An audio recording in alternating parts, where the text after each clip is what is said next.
আসসালামু আলাইকুম। বাংলাদেশের বিষয়ে সবকিছু ভারতের উপরে ছেড়ে দিচ্ছি। মার্কিন প্রেসিডেন্ট ডোনাল্ড ট্রাম্পের এমন একটি মন্তব্যে যখন সারা দেশে তোলপাড় চলছে, নানান পক্ষ নানানভাবে বিশ্লেষণ করার চেষ্টা করছে, ঠিক সেই মুহূর্তে আমাদের প্রধান উপদেষ্টা অধ্যাপক ডক্টর মোহাম্মদ ইউনূস তিনি নিজে নিজে এবার বিস্ফোরক একটি মন্তব্য করলেন এবং আমি মনে করি একই সঙ্গে বিতর্কিত মন্তব্য। তার জায়গা থেকে এই ধরনের মন্তব্য কোনোভাবেই সমীচীন নয় বলে আমি মনে করি। তিনি বলেছেন যে বাংলাদেশ নিয়ে অপপ্রচার চালাতে গিয়ে ট্রাম্পের কাছে গিয়েও সুবিধা করতে পারেনি একটি পক্ষ। এই কথাটি কোথায় বলেছেন? শনিবার জাতীয় ঐক্য কমিশনের পক্ষ থেকে রাজনৈতিক দলগুলোর সঙ্গে যে বৈঠকটি ছিল সেই বৈঠকে বক্তব্য দেওয়ার সময় তিনি এই মন্তব্য করেছেন। আচ্ছা, ডক্টর মোহাম্মদ ইউনূস সাহেব কি তিনি নিজে নিজের উচ্চতা সম্পর্কে ভুলে গেছেন, অথবা তার মুখ থেকে যার যাই ইচ্ছে খুশি বের করে নিয়ে আসার চেষ্টা করছেন? অনেকেই তার সরকারের মধ্যে যারা রয়েছে, তার আশেপাশে যারা রয়েছেন, তার মুখ থেকে তো আমরা এই ধরনের মন্তব্য আশা করি না, যদিও এর আগে তিনি নানান ধরনের বিতর্কিত মন্তব্য করে যাচ্ছেন। মানে অনেকে বলেন সহজ সরল মন্তব্য করছেন, আমার কাছে সেগুলো সহজ সরল মন্তব্য নয়, একটু অন্য ধরনের মনে হয়। যাই হোক, এখন এই যে বললেন যে একটি পক্ষ ডোনাল্ড ট্রাম্পের কাছে নালিশ করতে গিয়েছিলেন, এই একটি পক্ষ কে? নিশ্চয়ই তিনি শেখ হাসিনাকে মিন করেননি।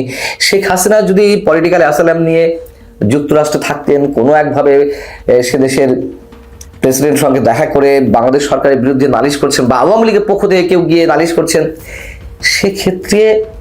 সেক্ষেত্রেও কি তিনি এই ধরনের মন্তব্য করতে পারতেন তার জায়গা থেকে?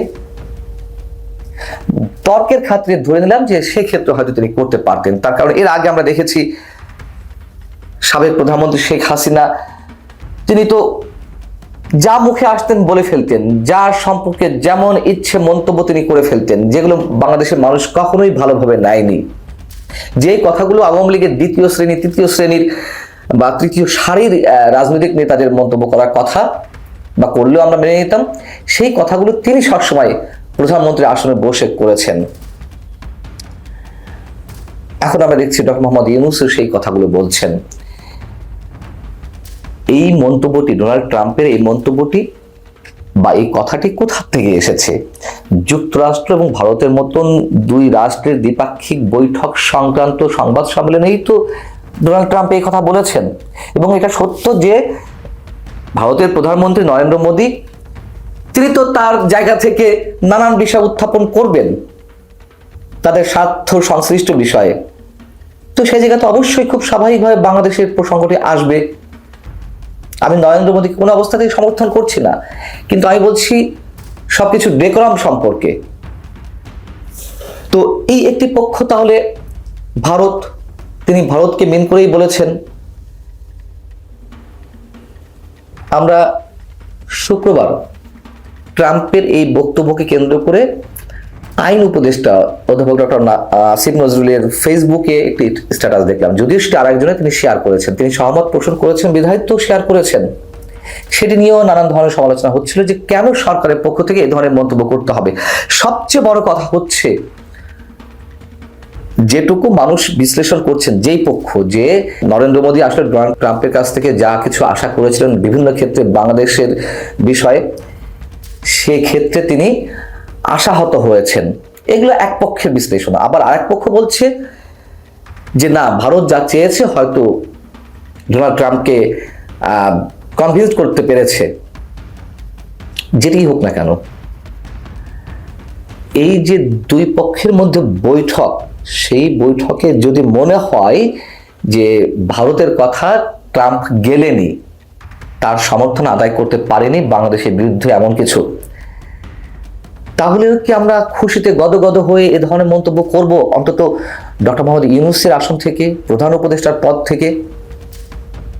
এর মানে কি দাঁড়ায়? মানেটি এরকম যে এখনো আমরা যুক্তরাষ্ট্রের দিকে তাকিয়ে আছি, যুক্তরাষ্ট্র ভারতের কথা শোনেনি বিধায় আমরা বিশাল আকারে বেঁচে গেলাম। ডক্টর মোহাম্মদ ইউনূস সরকার যুক্তরাষ্ট্রের ভয়ে অতিষ্ঠ ছিল, সন্ত্রস্ত ছিল। যুক্তরাষ্ট্র যদি বেঁকে বসে তাহলে বর্তমান সরকারের অনেক কিছু ঘুরে যেতে পারে।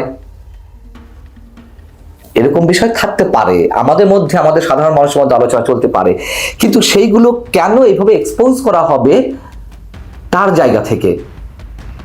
এবং এই ধরনের কথা বলার সঙ্গে সঙ্গে সাধারণ মানুষের যে আশঙ্কা যে যুক্তরাষ্ট্র যা চাইবে তাই হবে অথবা ভারত যা চাইবে তাই হবে, সেইগুলো কি প্রতিষ্ঠিত করার চেষ্টা চলছে।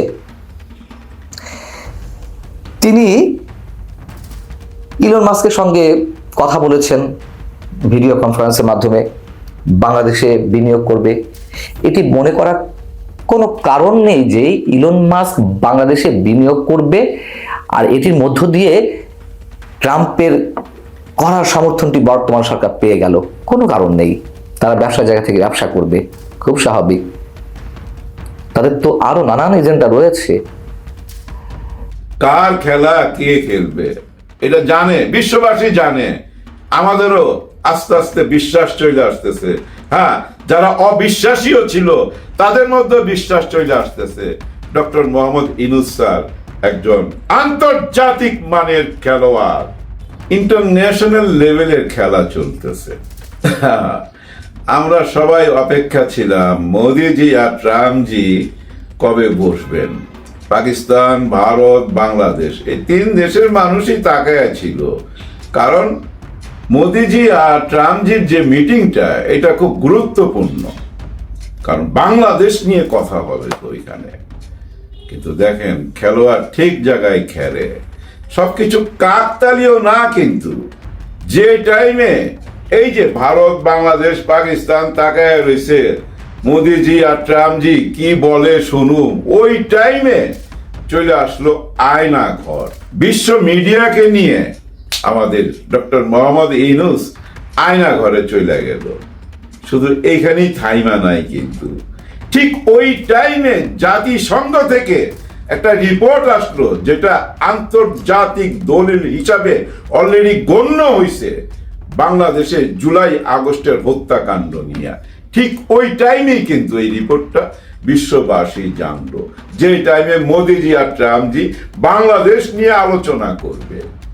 তার মানে কে বড় খেলোয়াড় বলেন আপনারা? ঠিক টাইমে খেলছে না? আবার দেখেন ওইখানে যে আলাপ হইলো ওইখানেও কিন্তু একটা খেলা হইলো। হ্যাঁ, ট্রাম্পজি তো মারাত্মক খেলোয়াড়। যখন উনাকে প্রশ্ন করলো, কে প্রশ্ন করলো? ভারতের সাংবাদিক। কার সঙ্গে গেছে? মোদিজির সঙ্গে। তার মানে প্রশ্নগুলা কিন্তু আগে থেকেই ঠিক করা ছিল, এটা আমরা ধৈর্য নিতে পারি। প্রশ্ন করলো যে বাংলাদেশের 5ই আগস্টে যা কিছু ঘটে গেল এটাতে কি আমেরিকার কোনো হাত ছিল কিনা। ডোনাল্ড ট্রাম্প কি বলল?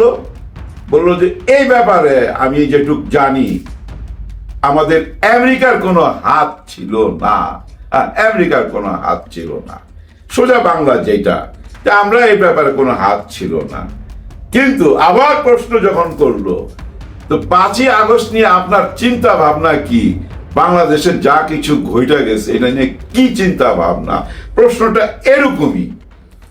তখন দেখেন কি খেলোয়াড়, কেন বললাম, উনি কিন্তু বললেন যে এই ব্যাপারটা আমি মনে করি মোদিজি ভালো বলতে পারবে, কারণ উনি 100 বছর যাবৎ এইটা নিয়ে গবেষণা করতেছেন।